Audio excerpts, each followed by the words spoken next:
Tēnā koutou katoa. No mai, haere mai. Welcome to our board talk with Community Governance Aotearoa. Today we've got a fantastic panel lineup and we've got a much requested and asked for board talk, which is around climate change for not-for-profits. But before I introduce you to our panelists, we would love to hear who you are, where you're calling in from and the not-for-profit board that you serve. You can just enter that in the chat function so everyone can see it.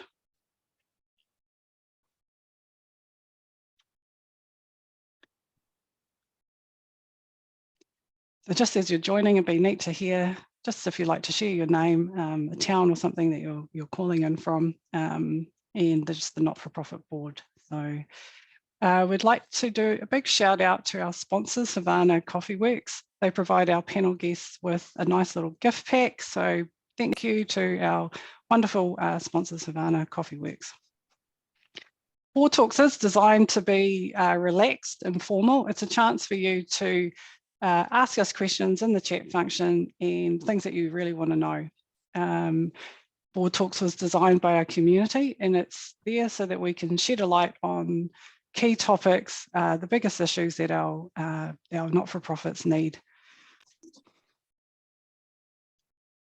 Thank you so much for joining us. And now I'd like to introduce you to our panelists here today. So we've got Linn, Melanie and Rikki. So kia ora everyone, if you'd just like to introduce yourself to our audience today. Kia ora tātou, I'm Linn Araboglos and I'm the Chief Executive at Wellington Community Fund. Thanks for having me, Rose and team. Kia ora everyone, my name is Rikki Stancich. I am a director sitting in the Auckland office at Deloitte. So I provide support to our clients across all of New Zealand. I'm 100% dedicated to supporting our clients in the climate sustainability space, predominantly climate risk management and adaptation planning at the moment. That's a topic that's focusing many minds and is, really dominating my time at the moment. So yeah, great to be here. Tēnā tātou katoa, ko Waio, ko Mark-Shadbolt tōku ingoa, he uri au o Ngāti Parau, rātou ko Ngāti Kahanunu ki Wairarapa, Te Arawa, Te Atiawa, Ngāti Raukawa hoki.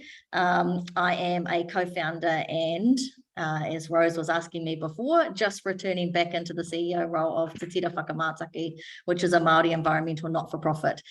So a national environmental not-for-profit, but I'm currently based in Rangiora in North Canterbury, so kia ora. Kia ora. What a fantastic range of skills and experience with us today. So it's going to be a great conversation.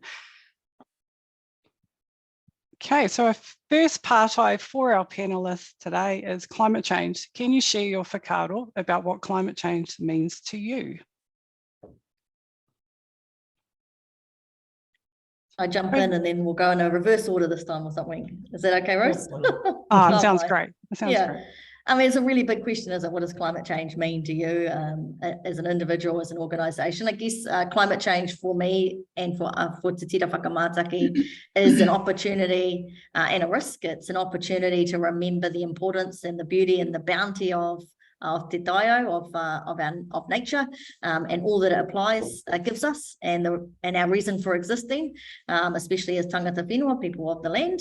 Don't exist if there's no land, we're just tangata, but it's also an opportunity to take stock of the damage we as people are doing to our planet, to our environment, to our ways of life, and an opportunity to remember that now is the time to act if we want to reverse the decline, if we want to ensure we have a future, if we want to carry on some of our ways of living and being, and of course it's an opportunity more than anything to rethink how we operate our society and how we live as humans in the community. So it's an opportunity to think about the systems that we operate under. We would argue the colonial systems and whether they're still fit for purpose and fit for the future that we want and we envisage for the next generation. Well, kia ora. So who'd like to follow Mel? I can jump in if you want to go reverse order. Thanks, Mel. That's really a good comprehensive overview of it. And just building on that, sorry, I'm going to bring the technical perspective.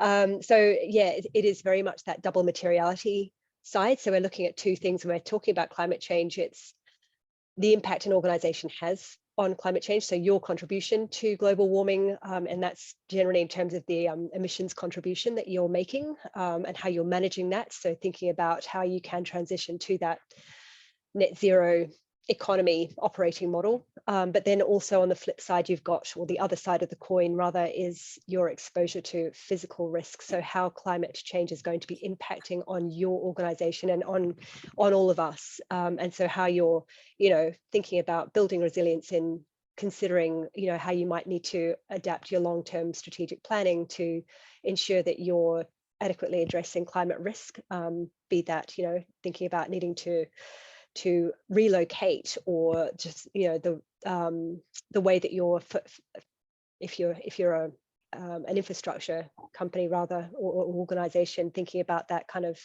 long-term impact of climate risk on assets. So if you've got assets that are designed for a 50 plus or 100 plus design life, making sure that they are designed and built in a way that is going to be resilient to the climate stresses that are forecast and projected for New Zealand. So, and another point worth noting is that, climate change, the hazards that are presenting for New Zealand are quite different depending on where you sit in New Zealand, even though, we're, in terms of our geographical footprint, fairly small. There are some quite significant differences as to whether you're sitting in the north of the north or south of the south or somewhere in between. So just really important to get your head around the NIWA projections and understand what types of hazards are presenting for you locally. Yes, and I think with lots of people joining us today from right across Aotearoa, and we'll get into this a little bit more with in this conversation, but we are all diverse and regionally based, and there's different effects. But so Linn, could you share with us a little bit about what it means to you, climate change and the environment? Sure. So climate change to me is still a complex issue. So I just want to say up front, I'm not an expert, but when I think about climate change, I think about the fact that it is a cross-cutting strategic issue that affects us all. So emissions anywhere affect us everywhere. It's a social issue, it's a social justice issue, it's an education issue, it's a health issue, it's an environmental issue, it's all of these things. So it's within all of our remits in one way or another to be thinking about climate change. And that's been a real revelation for me in particular over the last couple of years. I've got a background more in social services and social justice, and it took me a while to understand how interconnected the issue of climate change and the impacts that it has, particularly on those in our communities who are already experiencing disadvantage or inequity. It took me a while to realise that it's so interconnected. So for me, it's a cross-cutting strategic issue that we all need to be a part of. And just echoing what Rikki and Melanie have kind of touched on both, the best time to do something about climate change was probably 20 years ago, but the second best time is now. And we hear that a lot, but there's this huge urgency for us all to participate in this process, and you don't need to be an expert to do it. So that's what climate change is about for me, is just getting stuck in, doing what we can. Yeah, and that's, as you can see, with lots of different environmental trust committees and interest, we do have a big interest in this space. We do care about our environment and what we're doing, from waste management to recycling initiatives to community education and that kind of thing. Myself, I've been chair of 2 national not-for-profits based on the environment. I've worked in this space as well. I think the change that's kind of happening is the wording, and we're moving beyond debating climate change to actually it's just happening and we have to respond here and now. Yeah, so great intro, and lots of different perspectives from just the realities of what climate change can mean to us.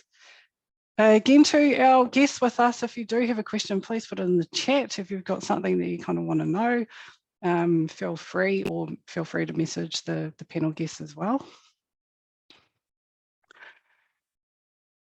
So the next kind of question that I have is, do you think that not-for-profits are ready to combat significant climate change impact? And that is environmentally, socially, and culturally. So across these kind of measures that have been in place actually for quite some time, but do you think that we're ready? Are we ready as a not-for-profit sector? We're going to go reverse. So, okay, I can Rikki. kick off that one. Yeah, just in terms of, from what I'm observing, what I'm seeing, just generally across the board, the state of readiness is pretty immature, is maybe a way to put it. You know, very low level understanding of. I mean, let's face it. When we are talking about climate change, it's a new concept. It can be quite complex. It's a pretty steep learning curve for a lot of organisations. It's worth also thinking, just going back and building on what Linn was saying earlier, that it is the here and now. When we talk about transition risks, we're really talking about, and these are the risks as we decarbonise and we shift to that decarbonised economy, the types of risks that will come into play for many organisations or all organisations. These, because we're looking to halve global emissions by 2030. We're on track currently to miss that target by 2028. So there's a lot of major investment needed right now. There's going to be a lot of quite significant change that will be underway as we make that rapid transition and reduce our emissions. So those risks are quite short term. When we're thinking about transition risks, they're like, you know, we're thinking 2 to 5 years. Whereas when we're talking about physical risks, it's a longer term horizon for many organizations, although, you know, in light of the recent events with Cyclone Gabrielle and the Auckland anniversary floods and you know, events, again, flood events last year, we're quite acutely feeling the impacts of climate change already, and getting a sense of, in terms of rebuild and the amount of effort needed and the cost involved just to rebuild back to where we were, let alone starting to build in resilience. This is quite major. So while your physical risks might be a little bit longer term out, certainly from a planning and investment perspective, you would want to be very much across what your risk profile looks like now, and making that, you know, starting to understand what that means in terms of you know, what your adaptation options look like, what your financial exposure to climate risk looks like, and how you can manage that and mitigate it. But yeah, I would say, just judging broadly speaking, there's not a real high level of readiness or maturity, and we're all very much at the early stages of just doing that initial risk assessment to understand what the exposure and vulnerability looks like.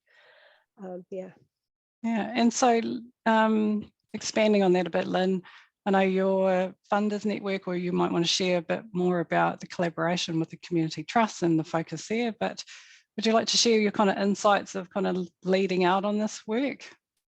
Yeah, I can share something about the community trust, but before I maybe touch on that, or we might get to it later, what I did want to say is, I think that it varies in terms of, you know, not-for-profits readiness to combat significant climate change issues.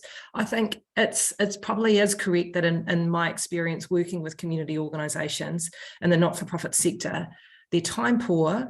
They're often voluntary boards who are focused on issues that are not necessarily climate or environment related, and there's still a real mythology of thinking around this being a one lane thing. You know, as I said before, it's not. It's a cross-cutting strategic issue that covers a whole lot of areas, but there is an immaturity of thinking about that, and we're still learning about that, right? But I think, you know, we have to acknowledge that there's some significant challenges for not-for-profits, you know, governance boards who are often thinking about survival and getting enough funds in to keep their organisations operating, and the needs of the communities that they're serving are not necessarily always centred and targeted and focused on climate change impacts. And so they're being responsive to what the communities they serve need. So I guess I just wanted to acknowledge that while I probably agree that it's not the norm for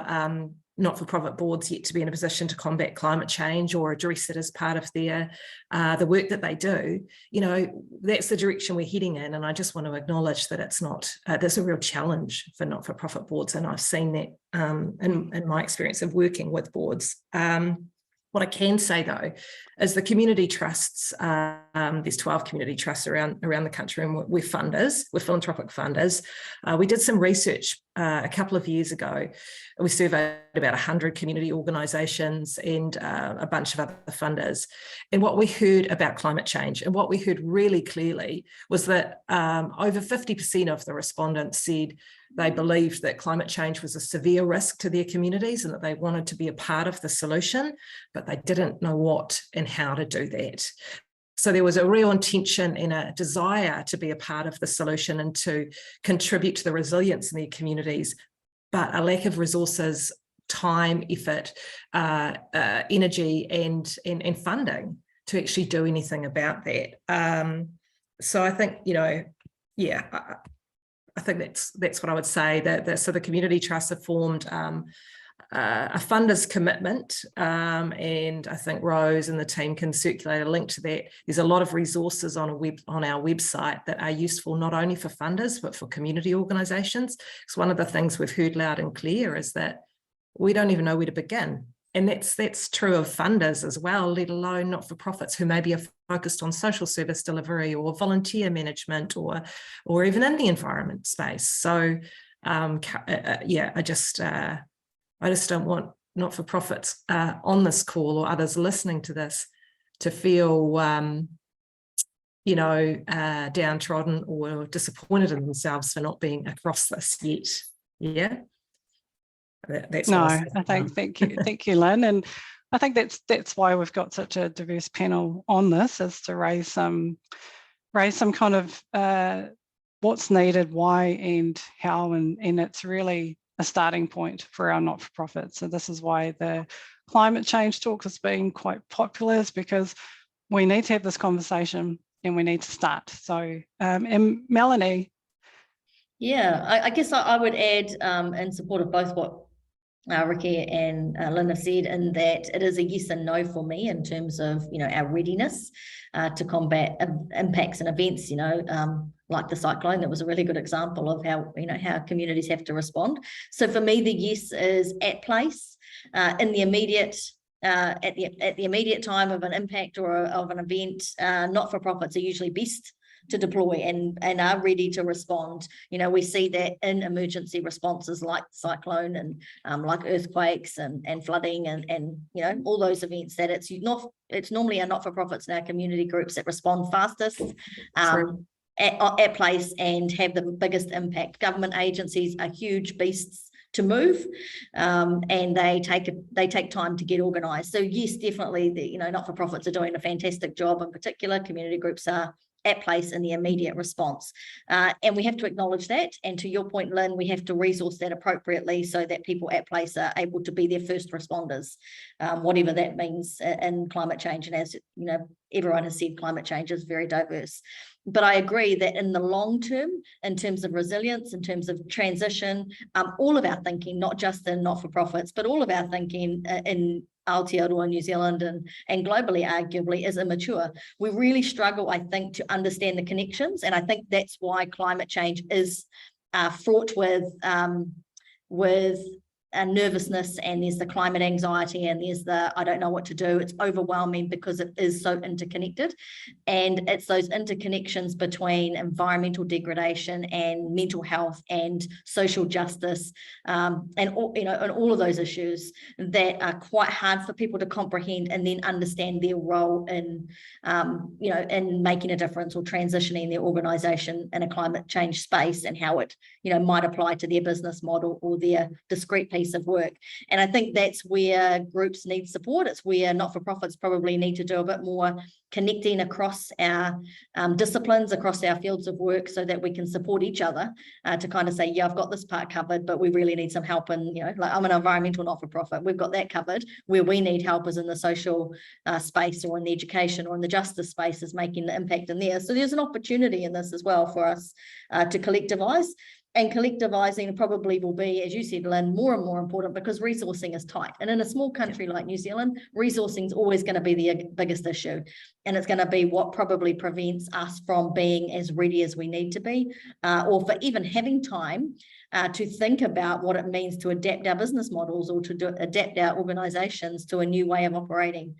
But again, I guess for me, one of the biggest opportunities is for boards or for organisations, for community groups, because that's what I see us as a community group, to have space and time to think about who we are, what our values are, and then where we want to be. So it's that kind of future thinking and how we shift the behaviours to get us there. And when I think about what we do well in New Zealand, and at times is health promotion, we've done really well in some spaces of health promotion. We've been able to change people's behaviours. When I was a kid, it was uncool to wear a bike helmet. Now everyone wears it. That kind of investment in health promotion and behaviour change is really vital in the climate space. And we're not doing that because I think it's too complex and we don't know where to start. Yeah, that's fantastic feedback in that conversation right there. So I think you kind of touched on what Craig Fisher has put in the chat, which is around how do we keep positive in this space, climate anxiety, kind of leading into our next question, which is around what have you seen boards do well, organisations under demanding, devastating circumstances of Cyclone Gabrielle, and it does go hand in hand. So this significant impact upon our communities, and then the well-being, the resilience needs to kind of go hand in hand. So who would like to share some, if you've worked in this space, you've been able to see what boards have been doing. It's been a lot, for those who have impacted right from Hawke's Bay, Gisborne, right through to Auckland and Coromandel.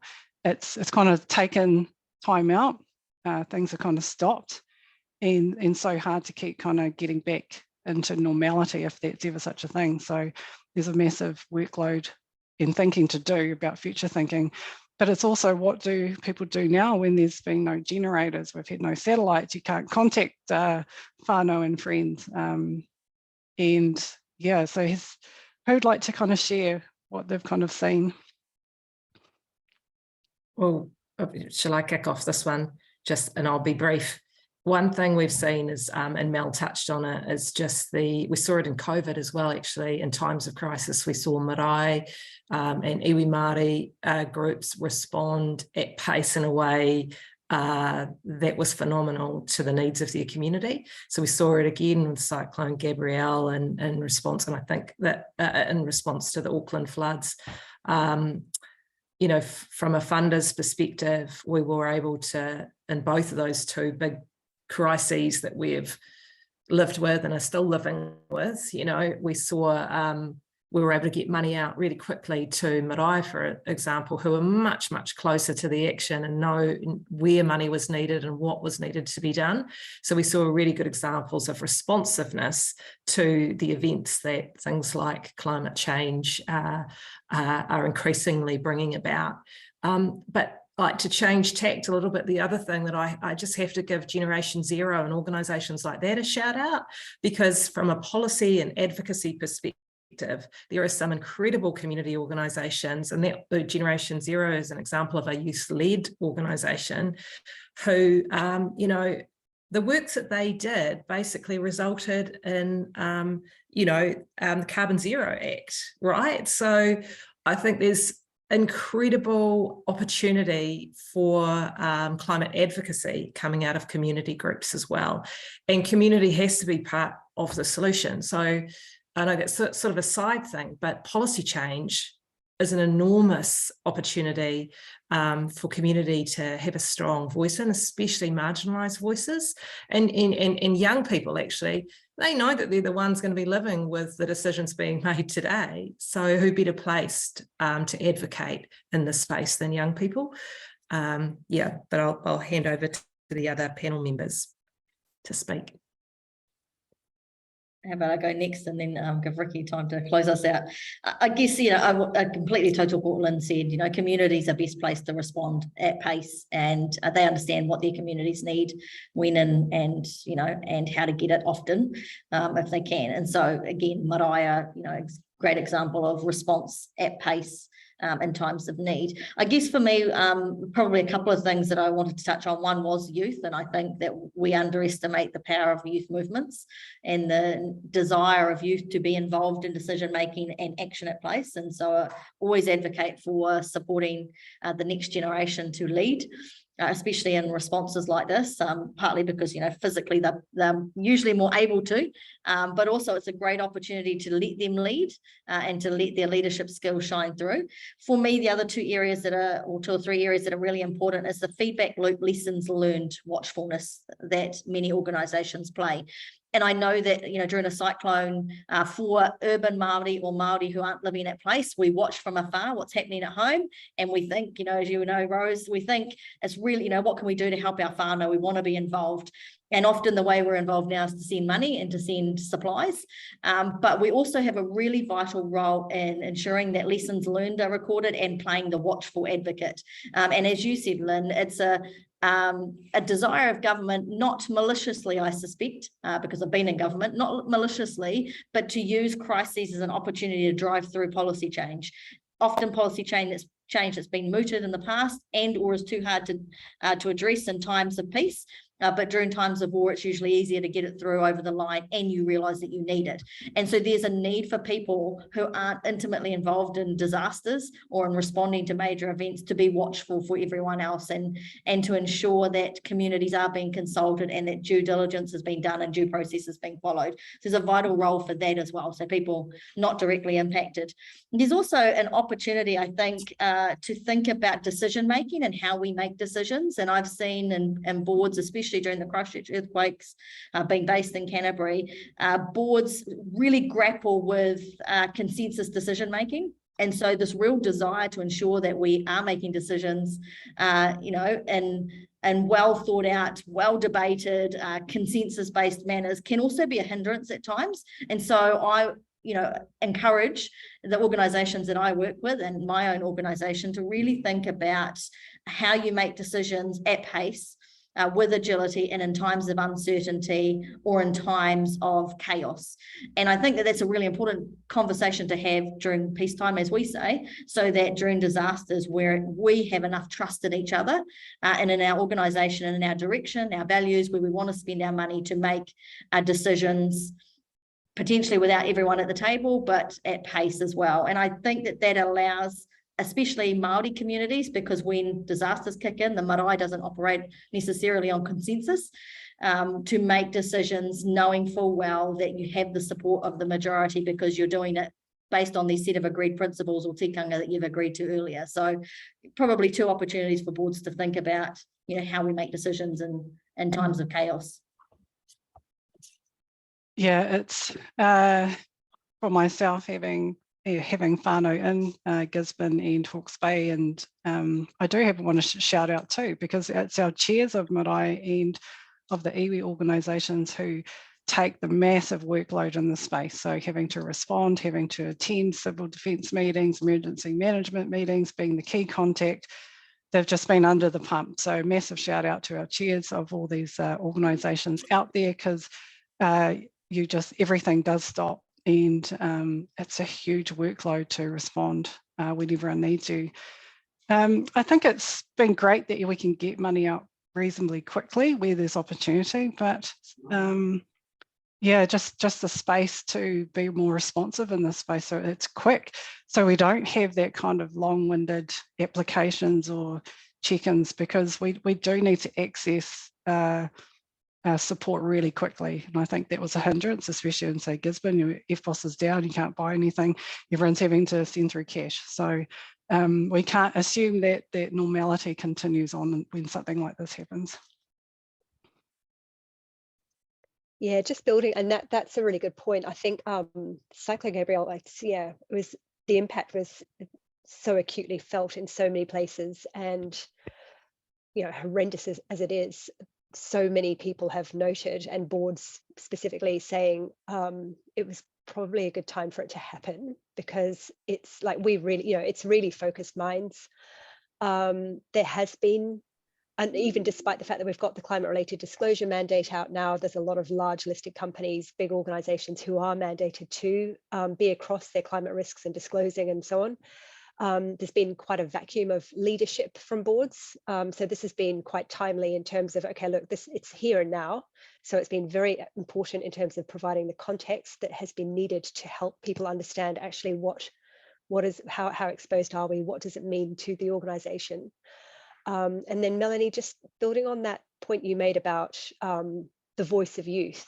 This is another key part when we're thinking about climate related disclosures, is board composition, board oversight of climate risks and so on. And so it's coming up more and more frequently around who is sitting at the table and what perspectives are they bringing. And that youth voice is very much, is really important when we're thinking about intergenerational impacts of climate risk, the fact that it is of a temporal nature and it's much longer term and, you know, has far-reaching consequences. So really, really important. And I think a lot of boards, from the conversations I've been hearing and having, are now recognizing that that is quite key.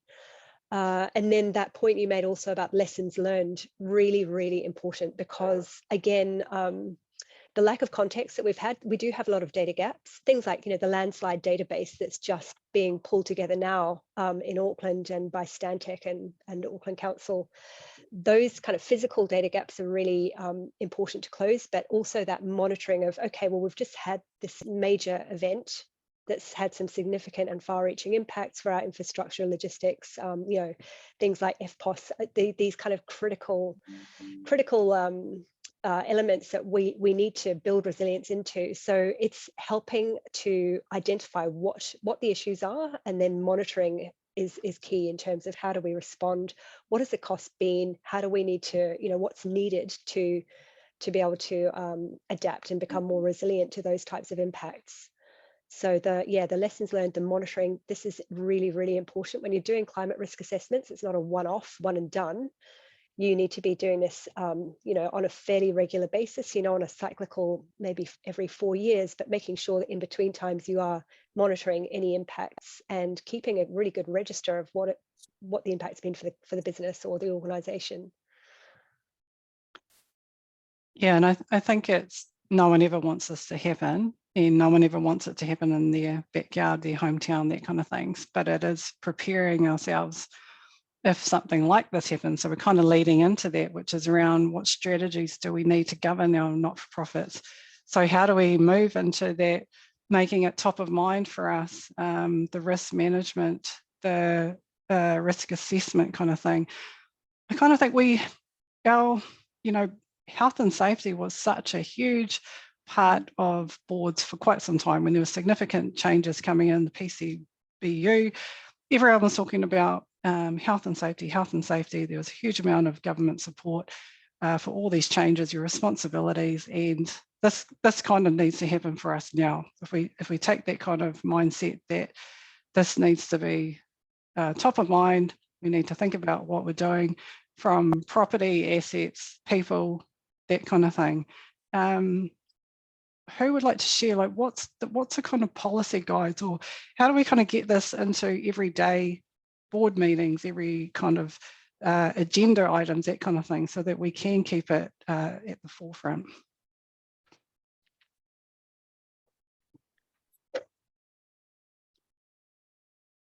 Are we both going back around, or is it?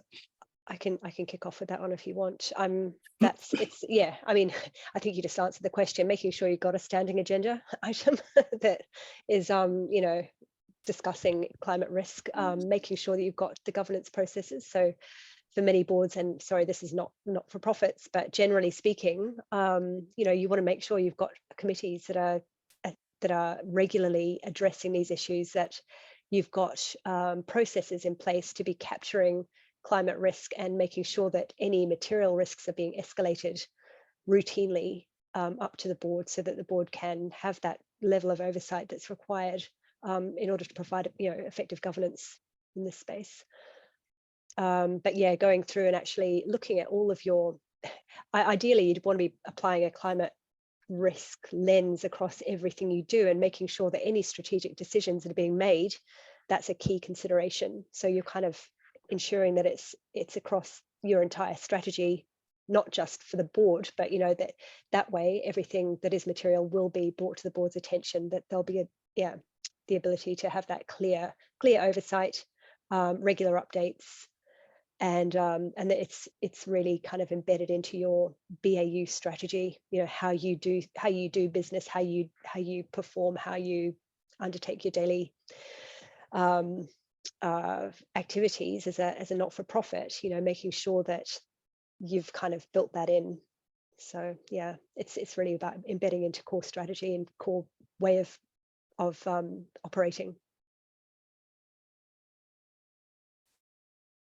Shall I go next? I'll jump in. I reckon we could probably boil it down to 5 steps, just to simplify things. And I think it's probably building on what Rikki has already talked about. But the first thing I would say is get over the thinking or break down that mythology that this is not your remit. Because you might be, part of a kindergarten association or a social service community organisation or a health provider or whatever. If you're working with people in community, this is part of your remit. So the first thing I do is sort of accept that it's part of your role as a governance member to take some stock of risks and opportunities in this space. And the second thing I'd say is, and it's been a huge lesson for me, and I'm far from competent in this area, but get competent, educate yourself. So start talking about it as a board and bring in experts. If you're not an expert or you don't have expertise in your board, bring in someone who can speak to the issues, and also speak to the issues from an area of expertise within the community you serve as well. So what are the community aspirations about climate related issues? So exploring that and getting competent as a governance board about those issues, and then start thinking about the contribution and the role that you play in climate action across, as Rikki said, across all aspects of your operation. So thinking about the risk that it poses to your services, the opportunities you have to support resilient communities, the risk that it might pose in terms of practical emergencies in your area of service.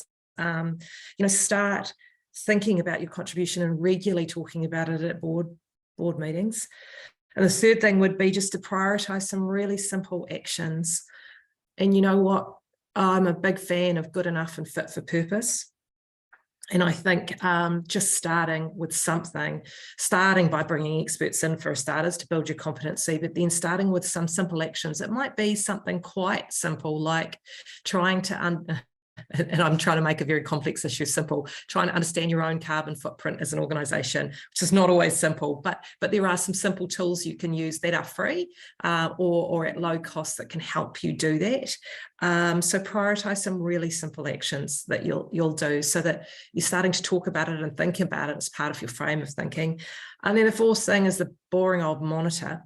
And again, and Rikki mentioned this in what she was saying about, regularly revisiting what your risk exposure is and regularly having conversations about how you can lean more into your understanding of climate change and the impact that it has on the people you're serving and the work that you're doing. So those are the things that I would be suggesting. But the first thing is definitely get on board that this is part of your remit, is to think about this stuff. Yeah. It's great. I was taking notes of top 5, so I think I definitely got there, Linn. It's great. Mel. Yeah, what can you add to that? It's a really great list from both Rikki and Linn. So yeah, I probably wouldn't add much more other than to say that there are resources out there.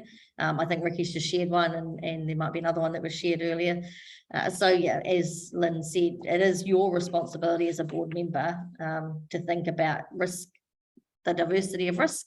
And this is probably this is the biggest, and it is a catch-all. I mean, that's probably one of the problems with the words climate change, is that it's a catch-all for all of our issues now. And it is becoming overwhelming. But I really always love the whakaaro, just to start somewhere. So I completely agree with Lynn, just start somewhere. And that probably for me is getting yourself educated and understanding how it connects to your issue or your kaupapa and your not-for-profit. Yeah, I think the other one is that it's probably two parts a little bit, is future thinking, so getting ourselves into that space that we need to think about our risk and what we can do, but then a little bit of what can we do here and now. You've seen if something does happen, from flooding to earthquakes, how responsive are we? So getting ourselves set up, civil defence kind of thinking, you know, like worst case scenario, you go through what do you need if this happened. It's a nice way to do it, because then you can check off all the things that you might not have in place, all the things that you need. But yeah, a little bit of resilience now, so that you protect your people, place, community, and then all the other things that we're kind of needing. I'm just wondering if we might just talk about a little bit about monitoring, because it is something that there are lots of tools out there. We've got a couple, which is the Climate Action Toolbox. So we had a go at this ourselves as a team.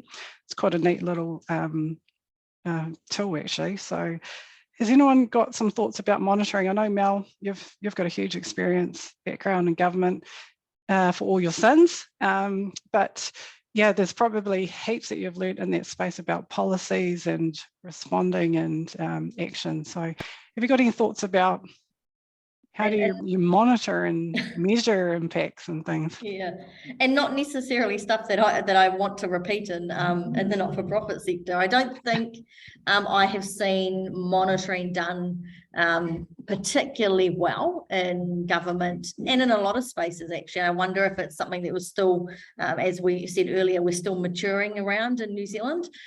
Typically in the environmental space, in particular in the environmental space in New Zealand, we've underinvested in monitoring, and in large part because we haven't been able to sell the story about the importance of monitoring and how vital it is for understanding trajectories. And so even if you look at our environmental monitoring Act, or the reports that come out regularly from the Ministry for the Environment, not saying that they're not great reports, they are, and people do the best they can with what they've got, but the underinvestment in New Zealand in monitoring is highlighted in those reports. We can't ever hand on heart tell you right now what the state of our environment is. It's just near impossible in New Zealand, because we're not providing that, we're not undertaking the monitoring we need. And in large part, I think because we don't focus on impact. So it's really great to have both of these amazing wahine on board who focus on impact, because we often just focus on outcome. And for me, the outcome and impact are very, very different. And so we have to grow our maturity around what's the impact we're trying to make, therefore what's the outcome we want, and how do we measure our progression to get towards it. So I think there's some growing up and some maturity we need to have in conversations around monitoring and how that progresses towards impact. Yeah, and I would suggest that maybe if a really good practical first step is to actually undertake a climate risk assessment for the organisation, so you understand what, yes, yeah, absolutely, Melanie, we need to be monitoring, have better data around, how we actually tracking, and what does that mean in the New Zealand context. Excuse me, having difficulty stringing a sentence together on a Friday. Yeah, in terms of monitoring where we are sitting on those kind of global warming trajectories, but it's like down to that granular level of what impact is that having for you, for your organisation.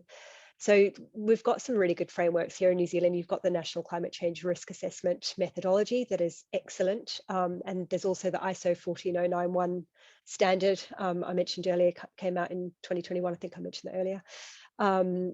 That's really, really helpful guide to, undertaking the approach to undertaking a robust climate risk assessment. And then once you've got your risks, you can then start to really have a sense of what you do need to be monitoring, measuring, just tracking generally, just to see, look, are these risks becoming more material over time for you? What do you need to be focusing on? You're never going to be able to, for larger organizations, certainly you can't tackle every single risk and, build in resilience, because it would bankrupt you. But you need to really understand what's the material risk and what do you need to be doing to build resilience into whatever your organization's function is. So that, to my mind, it's the first obvious step, is do your risk assessment, and then that puts you in a really good position in terms of understanding what you need to be keeping an eye on. Yeah, that's definitely a great place to start, isn't it? So as Lynn was saying, and Mel, is just get started. So it's just get started on what have you got, what's your kind of sector? Is it in social, environmental, is it arts, that kind of thing, or sports? But what potentially is your impact that you might need to consider and think about? But also in terms of those things, what is the impact that might happen? I think that's a good way to start as well. Lynn, have you got some other top tips, I think, for monitoring? Top tips, I don't know, but some thoughts. I think, monitoring feels like the boring stuff, right? But one thing I'm saying a lot to other funders who we're trying to convince to get on the journey with us around climate action and our responsibility as philanthropic funders to resource and support communities in that space and show some leadership. One of the things I've been thinking about and saying a lot is,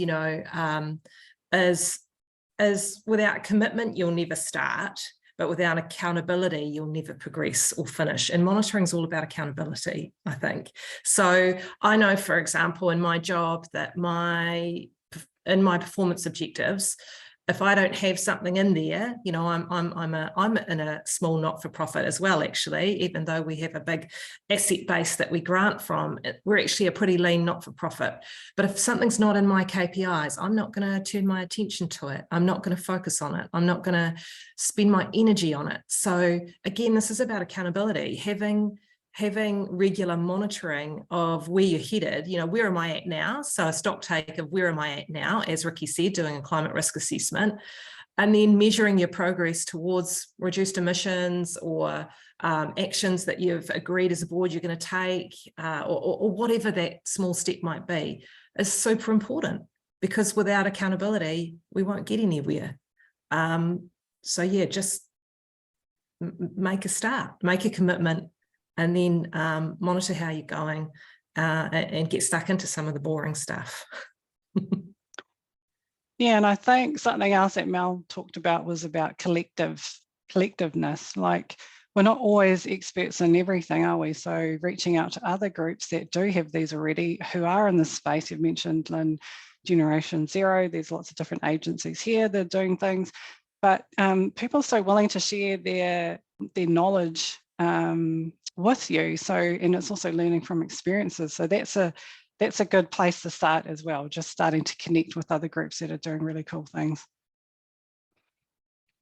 Really got like one question left, and then we're going to do a bit of a poll with our audience, which is going to be cool, just as we wrap down for this board talk. But I have to say, this has just been fantastic. It is a great kōrero, so thank you, everyone. So the last kind of part I do have is around what are we missing? So we've had great conversations about all the things we can do, some tools, some things like that. But what are we potentially missing? And this is for grassroots community organisations, like I said, who don't have lots of resources, who are doing the doing and governing. What are we kind of missing in terms of the space? So the impacts of climate change on our organisations. What do you think, team?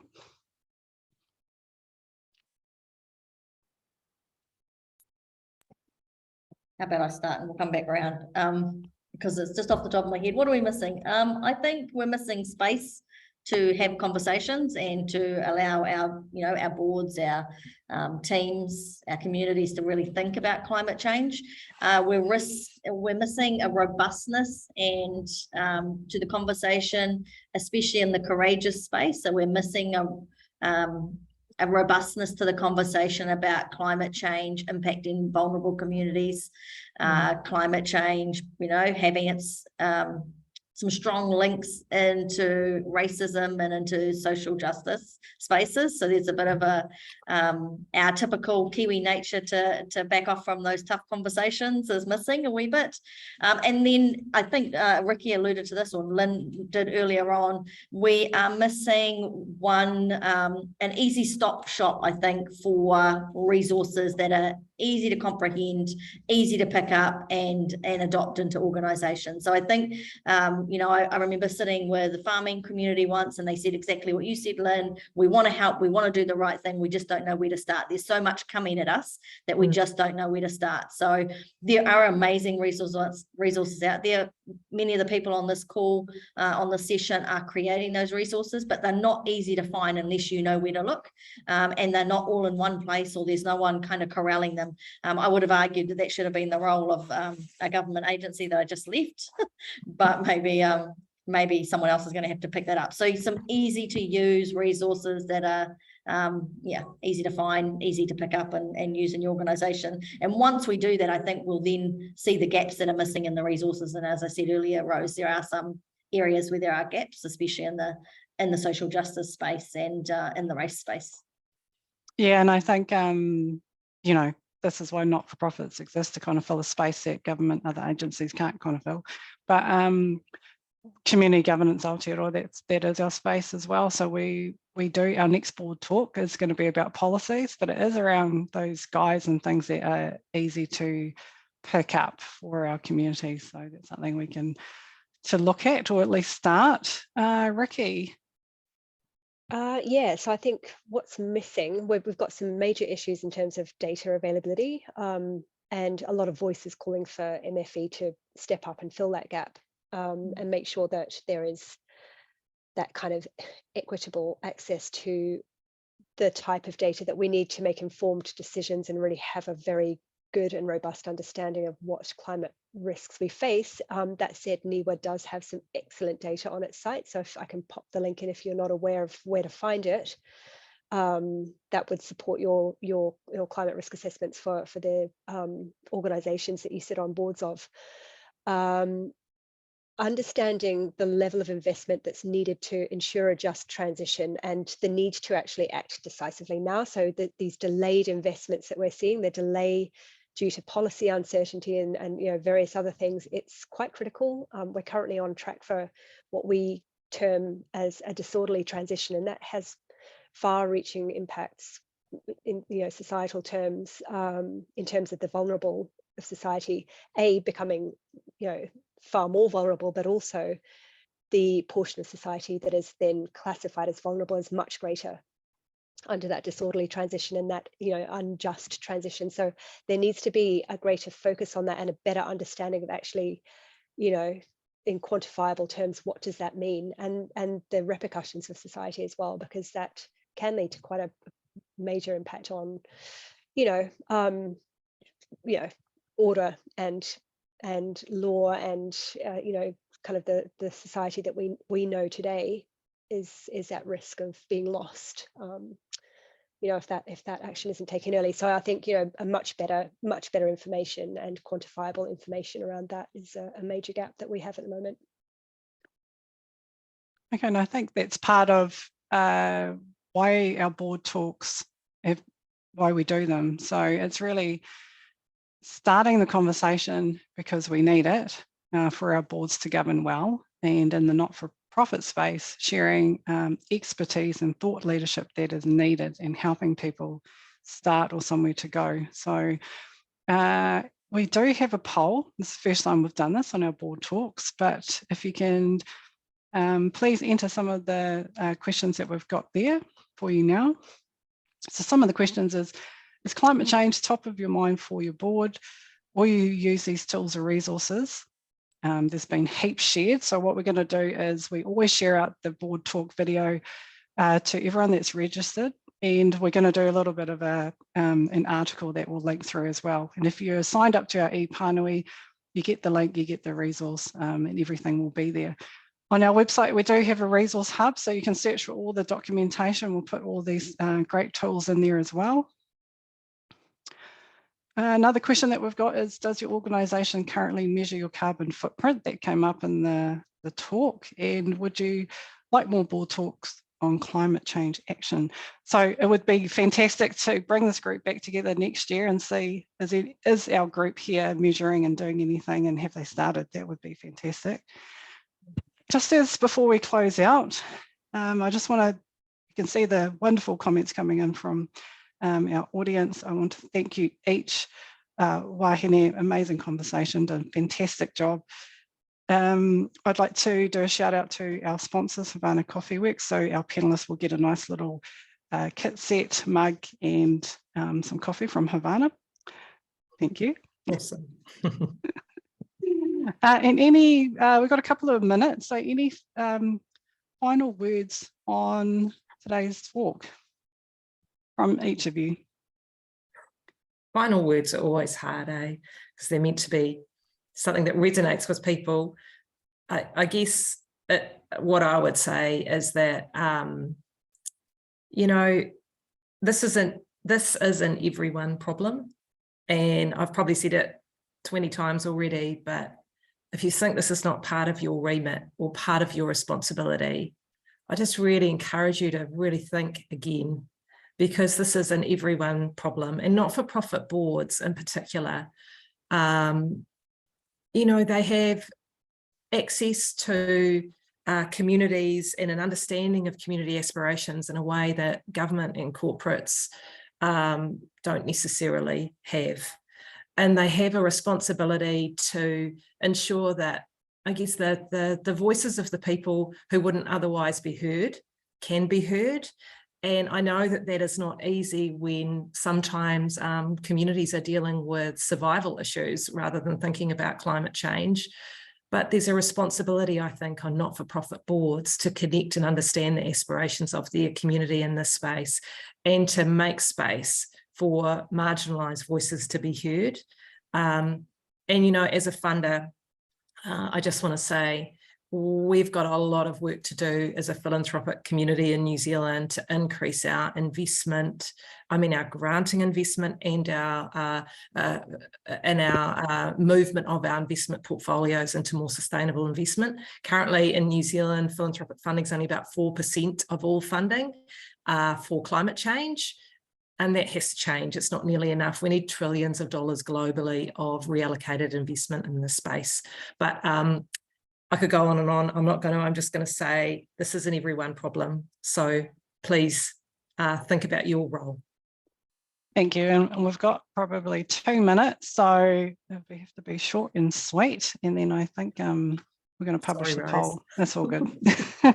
I can just jump in and say something very quickly. The role of the board should absolutely not be underestimated in, you know, in how we, in our response to climate change. It's a shared problem. And so the other thing I would say is don't do it alone. Collaboration is key.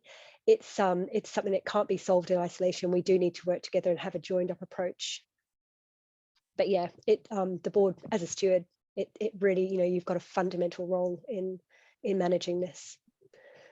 Over to you. And in half a minute, I would say that climate change is a big, complex problem, so don't let it overwhelm you. Break it down into its parts. And I completely agree with Lynn. I think what COVID taught many of us and reminded us of is the passion we have for place and for our regions and places of significance to us, where we walk, where we take our kids, you know, where we hang out with our friends, our neighbours, where we have our coffee. Our place, our regions are important to us socially, culturally, and we want to look after them. So I genuinely believe that the solutions to climate change will be found in the regions, and they'll be found in community groups who are passionate about looking after their place and their spaces, and who have the knowledge, whether it's Indigenous or whether it's based on science, to respond appropriately. And so I also have a passion for taking the conversation and kind of bringing it down to a local level. You know, we don't have to constantly think of climate change as a global national issue. If you break it down to a bite size, what it means for you and your community, I'm absolutely certain you will have solutions that will contribute to the whole. And we love that for community governance. It's all about grassroots community. So I love that bite size, break it down and just start. So what a wonderful whakaaro from each and every one of you. Wonderful kōrero. Thank you so much. Have a fantastic weekend.